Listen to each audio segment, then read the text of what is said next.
अस्सलामुअलैकुम। उम्मीद है आप सब ठीक होंगे।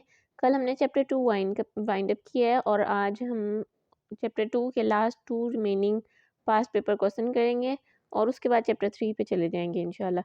तो चलिए क्वेश्चन नंबर 10 देखते हैं। Explain briefly the role of international auditing and assurance standards board IAASB। ये जो वही वाला जो कल आपने टॉपिक में पढ़ा है वही आपने इसके रोल में लिख देना आंसर में, ठीक है। नेक्स्ट क्वेश्चन नंबर 11 पे चलते हैं। क्वेश्चन नंबर 11 है हमारे पास, ISAs are issued by International Auditing and Assurance Standard Board. In this context, explain following. Position of these standards relating to external audit process.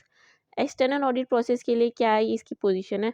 इसकी पोजीशन ये है कि हर हाल में जो comply with all requirements of ISAs, auditor shall have to comply with all requirements of ISAs। और extent क्या है, नॉट रेलिवेंट नॉट प्रैक्टिकेबल, वहाँ पे आप जो है अप्लाई नहीं करेंगे, उसके अलावा आपने हर जगह अप्लाई करनी है ISAs, ठीक है। चलें जी, ये पास पेपर हो गया। अब चैप्टर 3 पे चलते हैं।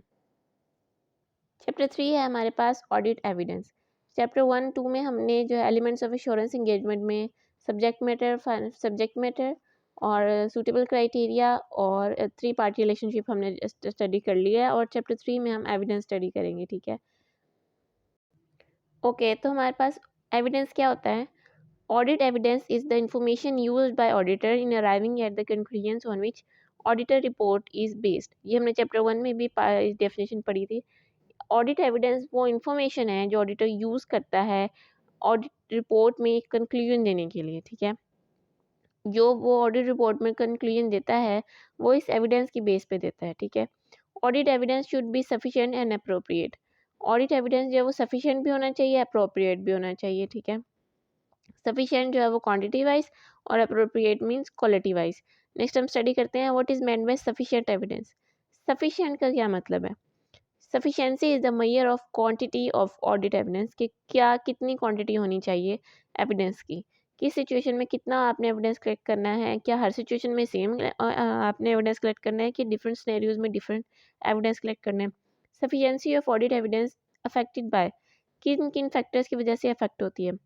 Assessed risk of material misstatement, अगर तो मिसस्टेटमेंट ज़्यादा है तो ज़्यादा आपने एविडेंस कलेक्ट करना है। अगर मटेरियल मिसस्टेटमेंट का रिस्क कम है तो आपने सफिशिएंट या नॉर्मल जितना रिक्वायर्ड है बस उतना आपने एविडेंस कलेक्ट कर लेना है, ठीक है। Materiality and complexity of item, अब ये मटेरियलिटी एंड कम्प्लेक्सिटी पे डिपेंड करता है। अगर तो मटेरियलिटी है और कम्प्लेक्स है आइटम, फॉर एग्जांपल एस्टिमेट्स वगैरह में, तो वहाँ पे रिस्क ज़्यादा होता है, इसलिए आपको एविडेंस ज़्यादा कलेक्ट करने की ज़रूरत है।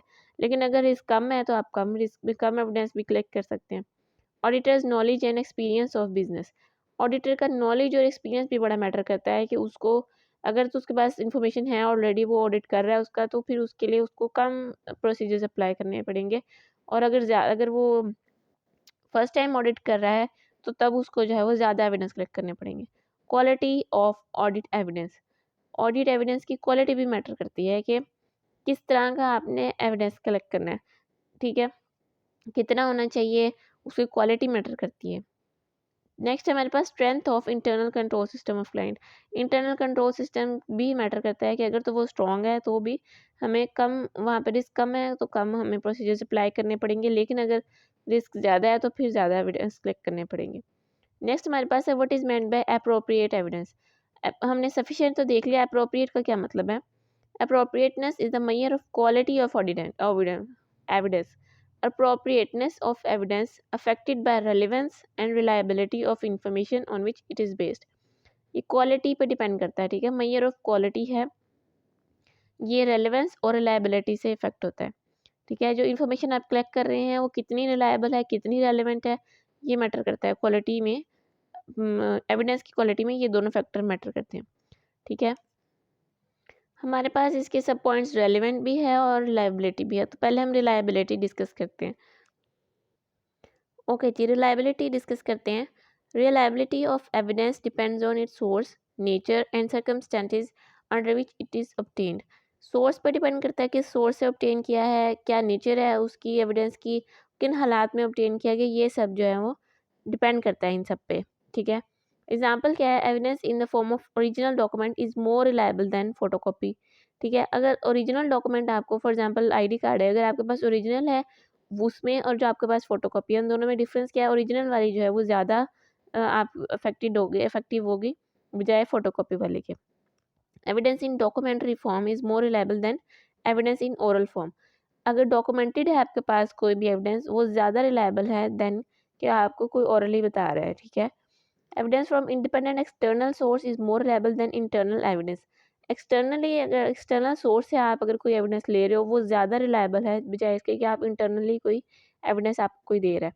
इसकी एग्जांपल ये हो सकती है कि आप अगर जो है वो डाटा कलेक्ट करना चाह रहे हो, उसका एविडेंस कलेक्ट करना चाह रहे हो, तो आप बैंक से या तो एश्योरेंस लो उस चीज़ की, या फिर इंटरनली डाटा जो मौजूद है उससे आप उसका एविडेंस कलेक्ट करो। दोनों में बहुत डिफरेंस है, क्योंकि जो बैंक है उससे आप डायरेक्टली जो है वो एक्सटर्नल सोर्स है जो आप डाटा ले रहे हो, तो वो ज़्यादा रिलायबल होगा, ठीक है? Evidence generated internally is more reliable when internal controls are strong. जब इंटरनल कंट्रोल स्ट्रॉन्ग होंगे तो जो है वो आपका एक्सटर्नल ऑडिट भी जो है वो ज़्यादा अच्छा होगा, क्योंकि कहीं न कहीं जो है वो एक्सटर्नल ऑडिट इंटरनल ऑडिट पे भी डिपेंड कर रहा होता है, ठीक है? Evidence obtained directly by auditor is more reliable then evidence obtained indirectly. ठीक है? अगर डायरेक्टली जो एविडेंस ऑडिटर जो कलेक्ट कर लेता है, वो ज़्यादा रिलायबल होता है बजाय इसके कि जो इनडायरेक्टली रिसीव किया जाए। फॉर एग्ज़ाम्पल हमने पहले पढ़ा है कि मैनेजमेंट जो है अक्सर फ्रॉड करने की भी कोशिश कर रही होती है। तो ऑडिटर जो है वो जब खुद अपने ज़राए से जो है उनसे अपना एविडेंस कलेक्ट करेगा, तो वो ज़्यादा रिलायबल इन्फॉर्मेशन होगी और वो कन्फर्म होगा, उसके बाद में श्योर होगा कि हाँ, ये ठीक है इन्फॉर्मेशन, बजाय इसके कि वो इंटरनली किसी भी बंदे से या किसी भी पर्सन से जो है वो इन्फॉर्मेशन ले रहा है, मेबी वो फॉल्टी हो। तो इसलिए जो है वो डायरेक्टली जो ऑडिटर ऑब्टेन कर लेगा इन्फॉर्मेशन, वो ज़्यादा एविडेंस रिलायबल होगा बजाय इसके कि जो इनडायरेक्टली वो रिसीव करे, ठीक है? अब हमारे पास एक क्वेश्चन ये भी आता है जहाँ पे हमने सफिशिएंसी ऑफ एविडेंस पढ़ा था। उसमें अगर ऑडिट जो है वो ऑडिट एविडेंस अगर सफिशिएंट नहीं है तो क्या करेंगे? ठीक है? उसके लिए हमारे पास 3 स्टेप्स हैं कि हमें या पहले तो वो दोस्त चार्ज विद गवर्नेंस के साथ डिस्कस करना चाहिए। उनको उनको बताना चाहिए कि ये मामला है, हमारा एविडेंस जो है वो सफिशिएंट नहीं है। और उसके बाद ज़्यादा पर ऑडिट परफॉर्म करना चाहिए, ज़्यादा प्रोसीजर्स अप्लाई करने चाहिए, ज़्यादा एविडेंस कलेक्ट करना चाहिए। और उसके बाद जो है अगर फिर भी मैनेजमेंट जो है वो उस पे पर कुछ भी एक्शन नहीं ले रही है, तो फिर आपने जो है मॉडिफाई ओपिनियन दे देना है, ठीक है? अच्छा, आज हमने चैप्टर 3 क्योंकि स्टार्ट किया है, तो आज हमने थोड़ा ही पढ़ा है ताकि आप जो है कॉन्सेप्ट्स अच्छे से ग्रैब कर सकें। और कोई भी क्वेश्चन हो तो आप ज़रूर कमेंट बॉक्स में पूछ लीजिएगा।